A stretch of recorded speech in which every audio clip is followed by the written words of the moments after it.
Okay जी, moving on. Slide number 4 है। अब इसमें चूँकि थोड़े से ग्राफ्स हैं, तो मुझे ग्राफ को समझाने के लिए इसको मैक्सिमाइज़ करना पड़ेगा। कोई इसमें ग्राफ चुके है, तो इसमें कोई भी चीज़ जो है मैं साथ में लिखूँगा नहीं, बिकॉज़ ग्राफ है तो ग्राफ के ऊपर से इसको सारा समझाऊँगा। देखो, ये 2 ग्राफ दिए हुए हैं इन लोगों ने। ग्राफ में क्या है, ऊपर जो है वो एक ग्राफ है जिसके अंदर प्रेसिपिटेशन जो है ना, उसका एक ग्राफ दिया हुआ है, ठीक है। और नीचे जो है जो दूसरे वाला ग्राफ है वो रन ऑफ के ऊपर दिया हुआ है, ठीक है। यानी कि ये प्रेसिपिटेशन जो है ना वो हुई थी किसी इलाके में, उसका ग्राफ है। और फिर उसी प्रेसिपिटेशन के अगेंस्ट जो रन ऑफ बना है ये उसका ग्राफ है, ठीक है। इसको अब नजर थोड़ा सा डिटेल में देखते हैं कि ये है क्या, और फिर इसके ऊपर जो है ना थोड़ी सी डिस्कशन जो है ना वो करते हैं। देखें, ये जो है मैंने इसमें पहले बोला ग्राफ है, इसके एक्स एक्सिस के ऊपर जो है ना मंथ दिए गए हैं। जनवरी है, ये लाइन जनवरी की है, अगली फरवरी की है, फिर मार्च, अप्रैल, मई, जून, जुलाई, अगस्त, सितंबर, अक्टूबर, नवंबर एंड दिसंबर। ये 12 मंथ हैं एक साल के। जो नीचे वाले हैं वो भी ऐसे ही हैं। ये उन्हीं मंथ के अगेंस्ट जो है ये रन ऑफ बनेगा, ठीक है ना। और 12 के 12 मंथ है, ठीक है ना। तो उसी तरीके से जो है ना, just hold over for second, मैंने साइन करना है जरा।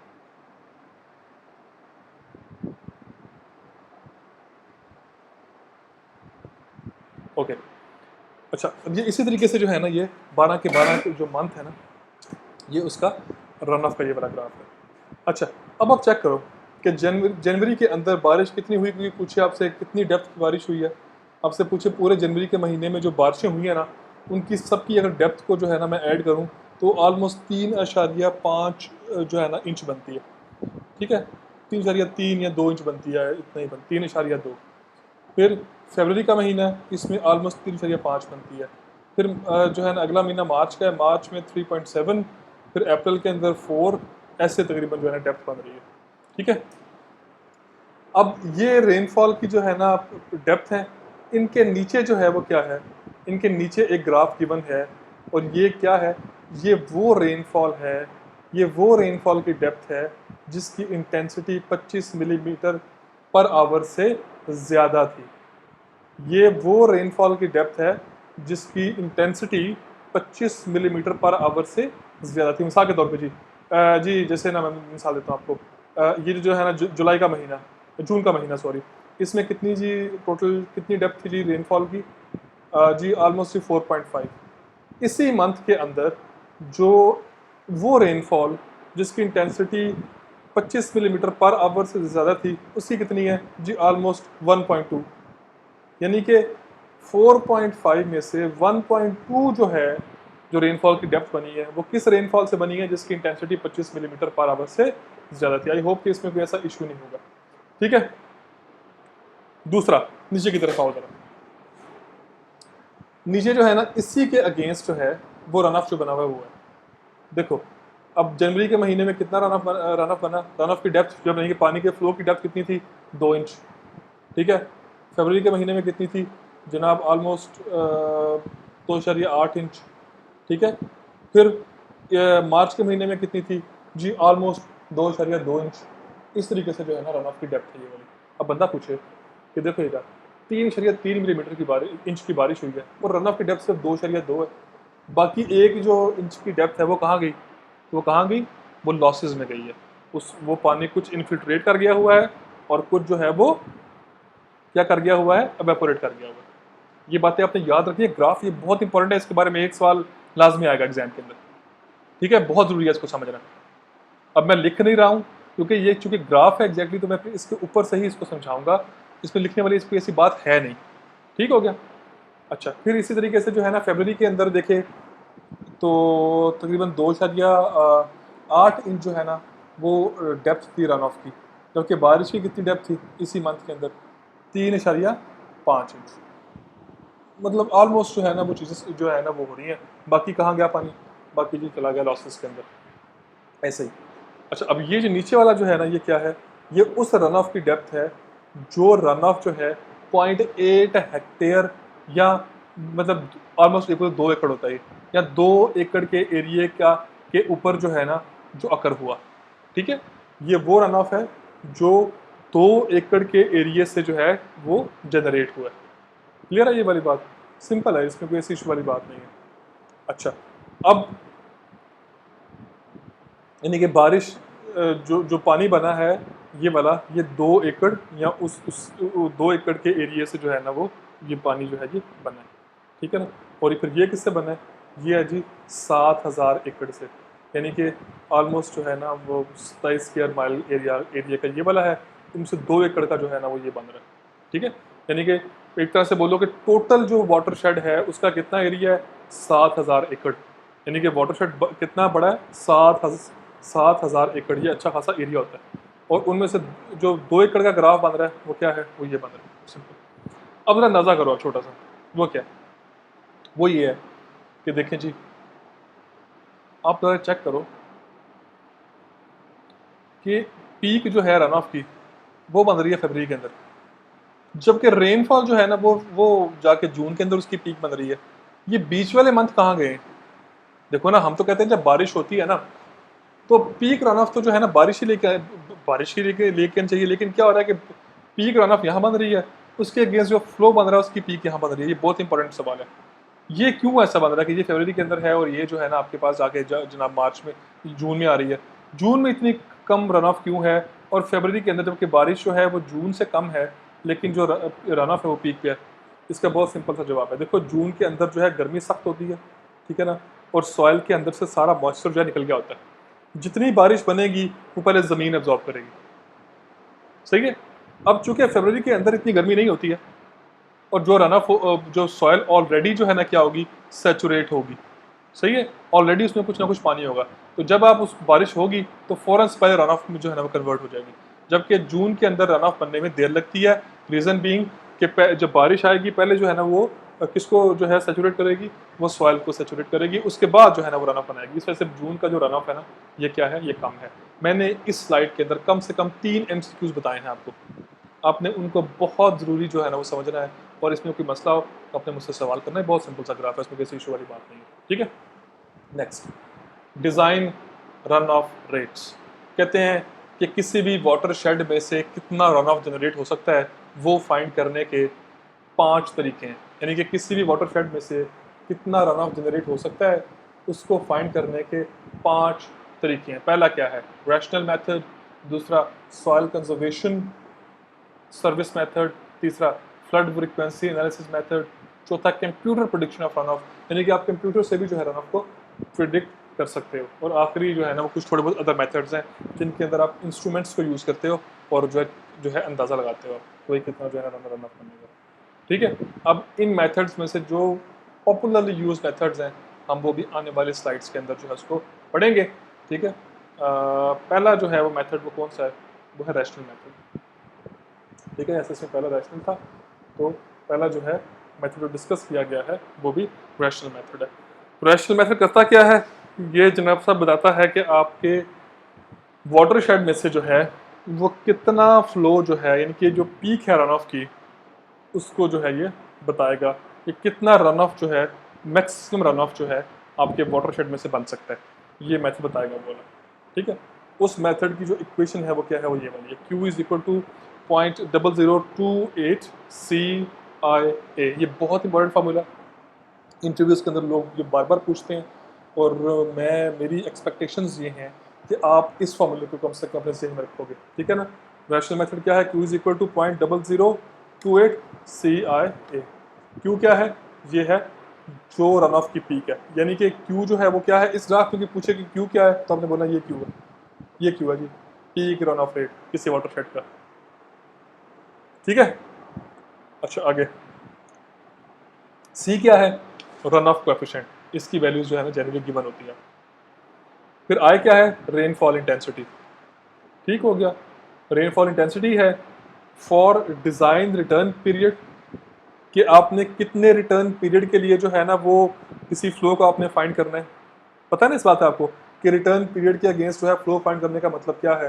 खैर मैंने बात पहले कर दी है, मैं इसको दोबारा एक दफ़ा लिख भी देता हूँ साथ में ना, ताकि अगर कोई चीज़ भूली हुई है तो वो आपको याद आ जाए।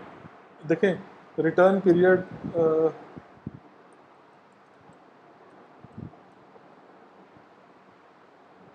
हम चाहते हैं कि किसी वाटरशेड से मैक्सिमम फ्लो कितना बन सकता है वो फाइंड करना है। तो उसके लिए पहले देखना है कि आप कितने रिटर्न पीरियड के लिए वो इवेंट फाइंड करना चाह रहे हो। अगर तो 25 साल का है, 25 ईयर्स, ठीक है, उसकी एक ख़ास वैल्यू होगी। अगर 50 साल का है तो ऑब्वियसली उसकी वैल्यू 25 साल वाले से ज़्यादा होगी। अगर आपने 100 साल के लिए फाइंड करना है, रिटर्न पीरियड के लिए फाइंड करना है, तो फिर उसकी वैल्यू जो है वो ज़्यादा होगी। ठीक है, तो वो कहता है कि जो वैल्यू है ना आपकी इंटेंसिटी ऑफ रेनफॉल, आई की वैल्यू, ये आपने खुद से पूछना है कि भाई मैंने जो कितने अरसे के लिए जो है वो इस कितने अरसे के लिए मैंने जो रेनफॉल की जो इंटेंसिटी है, कितने रिटर्न पीरियड वाली रेनफॉल के लिए जो है उसकी फाइंड करनी है। ठीक हो गया। और फिर आगे है for a duration equal to time of concentration. Return period की जो है ना क्या है, रेनफॉल इंटेंसिटी किस इवेंट के लिए, जितने रिटर्न पीरियड के लिए आपने जो है ना वो रेनफॉल की इंटेंसिटी फाइंड करनी है। तो ठीक हो गया। और ड्यूरेशन कितनी हो उसकी इवेंट की, वो कितनी हो, वो है time of concentration of the watershed के बराबर। अब ये टाइम ऑफ कॉन्सेंट्रेशन क्या बोला? टाइम ऑफ कॉन्सेंट्रेशन ये है कि अगर आपके पास कोई वाटरशेड है ना, जैसे ये वाला वाटरशेड बना हुआ था, हमने ऊपर देख लेते हैं यार, जाने की जरूरत क्या है। जैसे ये वाला वाटरशेड है, ठीक है ना, ये मैं नैरो और स्ट्रेट वाले की बात करूँगा। सपोज करें कि जनाब ये जो है ना आपका आउटलेट है, ये क्या है, मैं दोबारा प्रे होता हूँ, जस्ट होल्ड ऑन।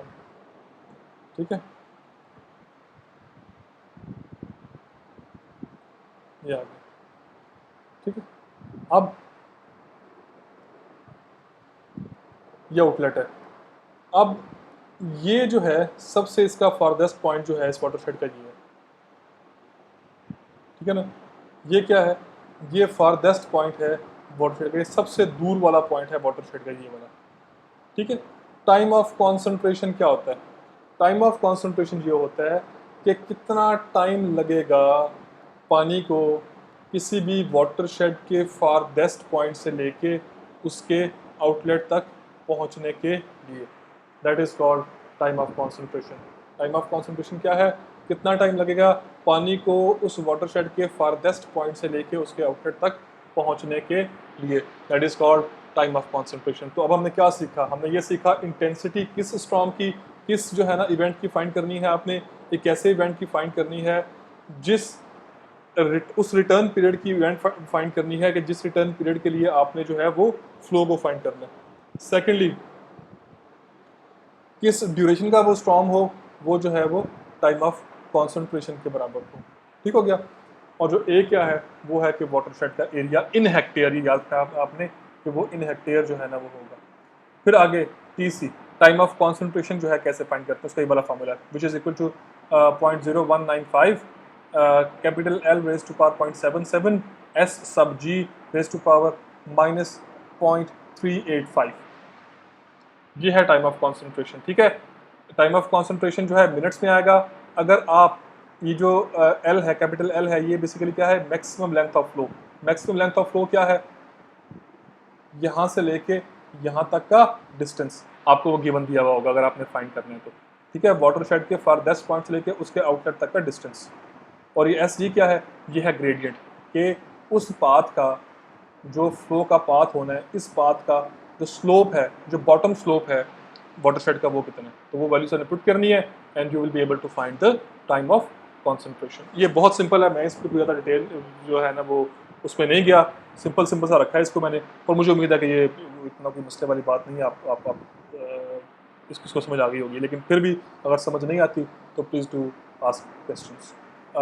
ये है टेबल जिसमें आपने जो हमने यहाँ पे पढ़ लिए थे ना, बाकी तो पढ़ लिए थे, ये सी रह गया था कि सी कैसे फाइंड करते हैं। तो सी के लिए जो है ना ये एक टेबल है। सी डिपेंड करता होता है कि आपकी क्रॉप और हाइड्रोलॉजिक कंडीशंस जो है ना वो क्या है। अगर आपकी रो क्रॉप हो और पुअर प्रैक्टिसेस हों, मतलब आपकी जो ज़मीन है उसमें कोई रो क्रॉप है, जैसे गंदम है, गंदम एक रो क्रॉप होती है, कॉर्न एक रो क्रॉप है जिसे मेज़ बोलते हैं। ठीक है, और अगर वो आपकी जो है ना वो पुअर प्रैक्टिस है, मतलब आप जो है ना वो पुअर प्रैक्टिस का मतलब ये होता है कि ज़मीन जो है ना उस पर उसकी कोई उसकी सही तरह लेबलिंग ना की गई हो, उसको जो है ना सही तरह मैनेज ना किया जाए, उस इलाके को, उस एरिया को। पुअर प्रैक्टिस जो है ना एग्रीकल्चर की वहाँ पे की जाए। तो फिर क्या है कि अगर 25 मिलीमीटर पर आवर की बारिश या इवेंट हो तो उसके लिए आपकी सी की वैल्यू 0.63 है। 100 की मिलीमीटर पर आवर की हो तो 0.65, अगर 200 मिलीमीटर पर आवर की हो तो 0.66।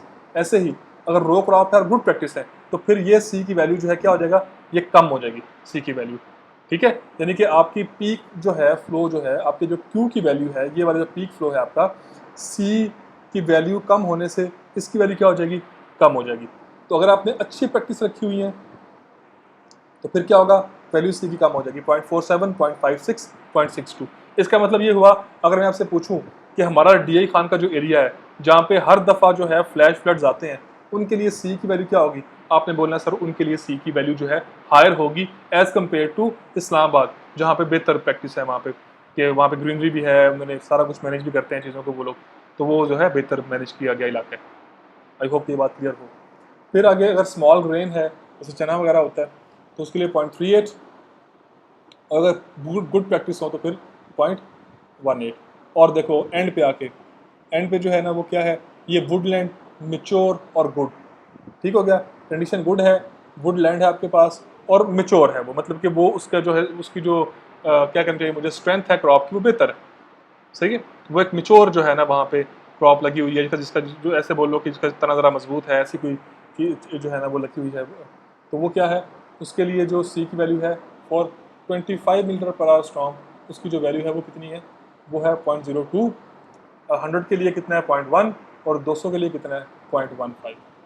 ठीक है, ये सिंपल टेबल को पढ़ना था। मैं अगर आपको जो है ना कोई बोलूँगा ना आपसे कि जनाब कोई न्यूमेरिकल दूंगा अगर आपको बिलफर्स, तो क्या बोलूँगा कि जी टाइम ऑफ जो आपने जो है ना मैं आपको बोलूँगा कि जनाब के मैक्सिमम जो है ना वो पीक फ्लो फाइंड करो फॉर अ वाटर शेड जिसके अंदर जो है ना वो रो क्रॉप है और गुड प्रैक्टिसेस वहाँ पे जो है ना वो होती हैं, इतने मिलीमीटर पर आवर की बारिश है, ठीक है, ये इंटेंसिटी है, ये एरिया है, आपने सी की टेबल से फाइंड करनी है, और आई और ए की वैल्यू जो है ना वो खुद फाइंड करनी है, देखनी है उसमें से क्वेश्चन में से, और आपने चीज़ों को जो है ना वो उस तरीके से जो है ना वो सॉल्व पुट करके इंप्लिकेट करके उनको सॉल्व कर देंगे। ठीक है, ये सिंपल सा एक जो है ना वो मेथड था फाइंड करने का peak run of from a water set. अगला जो है जो डिफरेंट है ज़रा, तो मैं फिर अगले में स्टार्ट करता हूँ क्योंकि अब लेक्चर भी लंबा हो रहा है ये वाला पार्ट जो है, तो for the next parts please stay tuned.